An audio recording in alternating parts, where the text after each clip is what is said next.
It all started with Elton John, and one of the latest groups to go behind the Iron Curtain was Big Country. Mark Brzezicki and Tony Butler from Big Country are supposed to be with us now, but Tony, where's Mark gone? You're not so much Big Country as Small Village at the moment. Small town at the moment, yeah. Pardon? Small town at the moment. Small town. Mark's stuck in traffic somewhere in London, which is typical around here. He's not rushed off to Gretna Green or anything? No. He's a confirmed bachelor.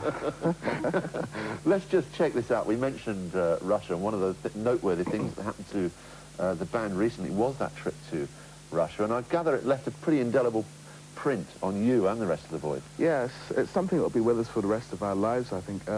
We had the opportunity to go to Russia under some very precarious circumstances, to say the least, because we didn't go under the state-run system. We went with an independent promoter, which is a first.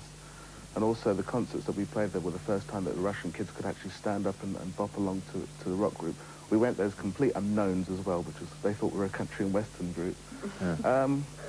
The whole experience, the 8 days we were there was quite something. It's something will stay with us for a long time. It's interesting because I think it was Elton John, wasn't it, who played there and discovered that much as some of the audiences wanted to get up and bop, they found themselves rather crudely pushed down into the seats. Yes, well, that didn't happen with us because, the circumstance in which the whole tour was put together, the kids, they kind of stood there and watched the band and didn't know what to expect, and all of a sudden they started gyrating in sort of unusual ways, but by the end of the concert they were kind of giving it all that and the usual Western audience type of chants. And what was your abiding impression, Tony? I mean, we often get the impression, don't we, in the West, that life is very bleak behind the Iron Curtain, food shortages and so on, and everybody has a slightly sort of grey pallor.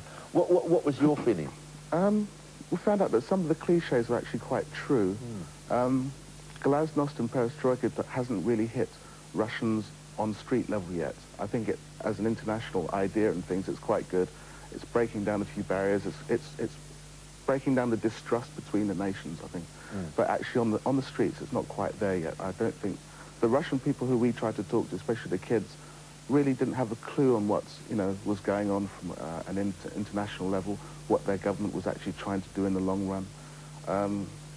Things like, for us to go there and missing out on lots of luxuries that we take for granted, like going down the pub for a drink, they can't do that. Do they, I mean, that's an interesting thing. Do they know about the luxuries that they're missing out on? Do they get glimpses of the big Cadillacs in the American films? Yes, they do, because they have something called Western shops, which I think was initiated just before the Moscow Olympics to compensate for the Western people going there for that reason. And to go into a Western shop and buy a few tins of beer and see the Russian people standing outside looking at you as though you're like an animal in a cage, it was quite daunting, to say the least. Yes, now your song, Peace in Our Time, clearly a message song in many ways. What were you influenced by your travels? You'd been not just to Russia, but Japan, America and so on. Yeah, we've travelled quite a lot during our career, and the song actually came out of the Gorbachev-Reagan meetings the past couple of years, which has inspired a lot of people to think, there can be a little bit of hope for the future, because most of us in the band are family men and we'd like to see our children have a chance at having a good life as well. And I think this kind of thing inspires all forms of musicians, including ourselves, and Stuart wrote those lyrics because of that in mind. Really. Yes, I mean, you mentioned family men. You're very much an example, if you like, of the working professional, because you've got a wife and 2 children. You live in Cornwall? That's right, yes. Is it sunny Cornwall at the moment? No, it's very cold Cornwall at the moment, but it's lovely. But that's what keeps your feet on the ground, isn't it? Yes, absolutely, because we're away from home quite a lot, but it's because we actually believe in what we do and we enjoy what we do. If we didn't do that, it'd be very difficult to leave home and do that. Pleasure to meet you, Tony. We hope Mark's enjoying the views of the back bumpers on the M25 or wherever he is. It's a rather typical story with him. We're going to convert Jane into a DJ, aren't we, very shortly? That's right, yes. I shall be linking very DJ style into their latest record, which you'll be able to hear very shortly indeed. But right now, we'll take a short...